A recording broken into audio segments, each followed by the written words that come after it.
Good morning, Uday and Bhargav. Today is Monday, November 20th, and here's the heads up brief for today. Today's production to our clients consisted of a total of 92 issues. We covered 43 issues in East Asia Pacific, 29 issues in South Asia, and 20 issues in the EMEA region. I will be briefing you on the major issues of today's production. Great. Thank you, Bassel. Let's move on to the major issues today. So in East Asia Pacific, I'll be covering the top 4 of the 43 issues. In Papua, Indonesia, the National Armed Forces yesterday revealed that it confiscated 2 firearms along with magazines and air rifles at the Batu airport camp in the Nduga Regency in Papua. The weapons are suspected to belong to members of the West Papua National Liberation Army. The items were discovered in a building reportedly controlled by the TPNPB.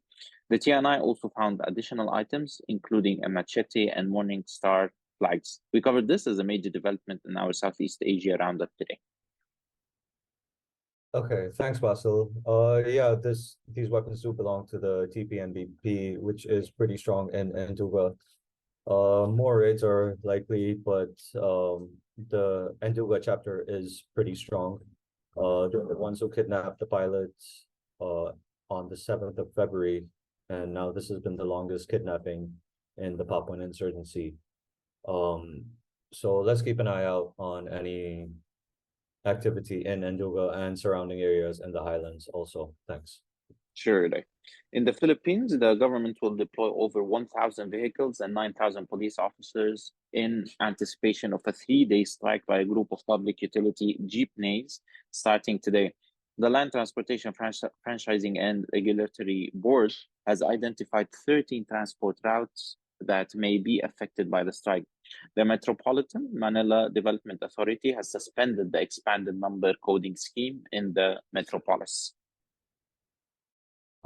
Yeah, this is a common issue there. Philippines has been trying to phase out jeepneys as public transport to ease congestion in the capital, but it's also the most affordable option for a lot of the public.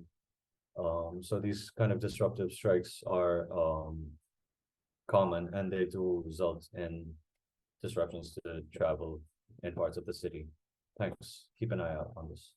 Sure.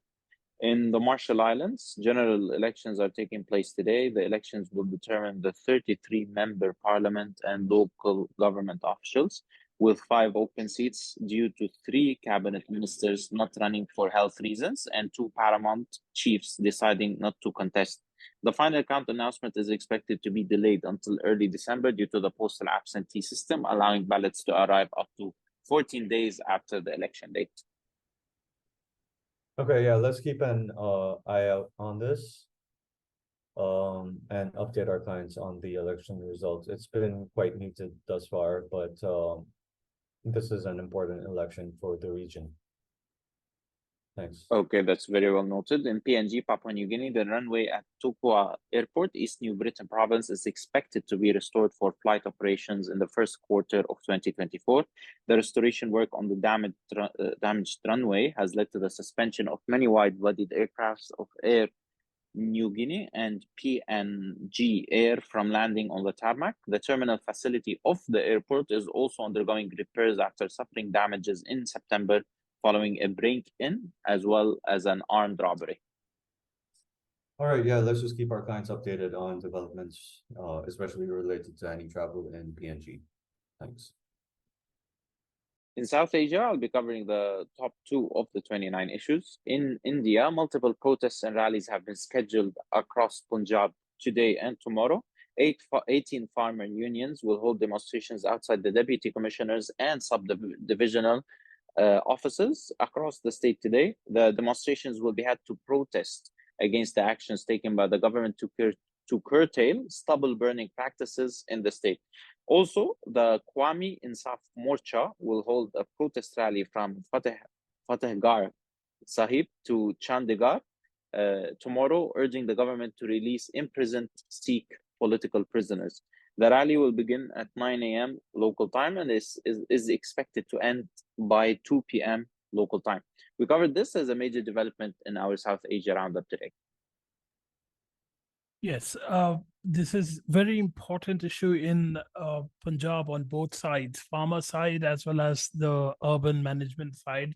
The stubble burning has been curtailed, or some of the measures implemented have been quite sensitive and controversial.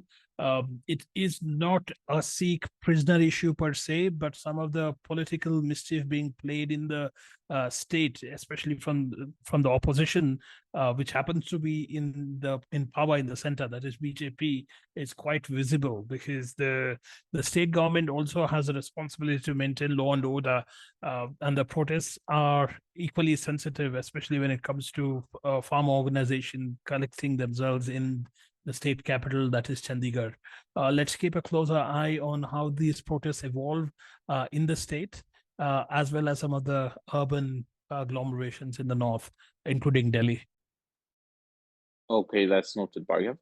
Also in India, the Bharatiya Janata Party's West Bengal unit will hold a mass rally in front of CESC House at Esplanade in Kolkata, West Bengal on November 29th. This rally is to address issues of job card irregularities affecting those deprived of the 100-day jobs under the central government's Mahatma Gandhi National Rural Employment Guarantee Act in 2005.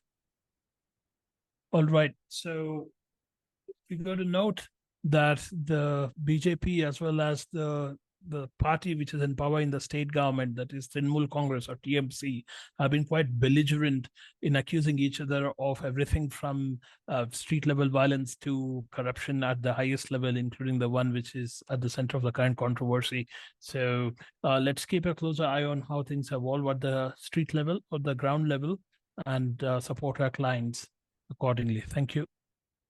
Sure. In EMEA, I'll be covering the top 3 of the 20 issues. Concerning Ukraine, Ukraine and the US will hold a military industry conference in Washington, D.C. on December 6th and 7th. Spokesperson for the US National Security Council, Adrian Watson, said the meeting is part of the government's effort to increase weapons production to support Ukraine. The conference will include major military industry players such as Lockheed Martin and Raytheon, among others. Kiev is ramping up its efforts to produce its weapons amid concerns that supplies from the West might be faltering. We conveyed this to our clients via an advisory message today. All right, thank you. In Russia, the Finnish government has accused Russia of funneling migrants to border crossings along the Russian-Finnish border.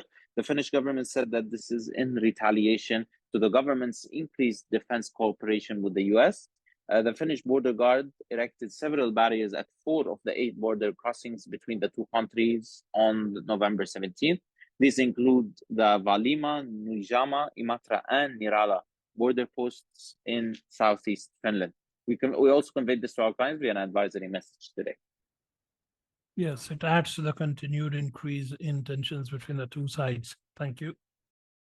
Concerning the Israeli-Palestinian conflict, around 13,000 Palestinians and 1,200 Israelis have died. At least 30,000 Palestinians and 3,500 Israelis have been injured. The US has said that Israel and Hamas are yet to reach a ceasefire agreement, despite earlier reports of the two sides having agreed to temporarily halt fighting. Russia and Iran yesterday called for a ceasefire. President Joe Biden has said the Palestinian Authority should govern the Gaza Strip and the West Bank post-war. Thousands of Israelis also rallied in Jerusalem on November 18th. They called out Prime Minister Benjamin Netanyahu's poor management of the conflict and demanded fast-tracking of the release of the Hamas-held captives. We covered this as a major development in our EMEA roundup today. We also conveyed this to our clients via an advisory message. All right. So we need to also have a conversation on the hijacking of the ship in the Red Sea, as well as potential outcomes or potential ceasefire agreement between Hamas and Netanyahu. What's your take on it, Bassel? So the hijacking happened by the Houthi rebels, which control the Bab al-Mandeb Strait. So the hijacking basically was targeting an Israeli cargo ship. However, it's operated, I think, by a British company. All the members or all the crew members on the ship were not Israelis, actually. However, it was owned by an Israeli businessman. So I think it's an increasing security threat for Western cargo ships passing through that strait, because the Houthis are intensifying their attacks against Israel and intensifying their rhetoric as well. On the other hand, we see that Iran has not or actually has claimed that it had nothing to do with this hijacking. So it's becoming a tit for tat movements between Iran and Israel in the Middle East, and maybe that will expand the war we are seeing now into a regional conflict if this continues. All right. Yes, this can have far-reaching consequences for the major shipping liners across Asia as well as Europe, as they trade along this route quite frequently. And there are multiple stakeholders at every level, from the ship owners, the stakeholders, the cargo stakeholders, as well as the ship operators and the builders. So this has to be controlled as soon as possible. And this will also increase the insurance and the security costs for ship liners and everybody involved in the entire process. This can go back to the times of Somali piracy at its height. It was controlled with pure brute force, and a return to the same phase is going to be troubling for the shipping liners across the board. Thank you, Bassel. Let's keep a close eye on how things evolve with the Houthis.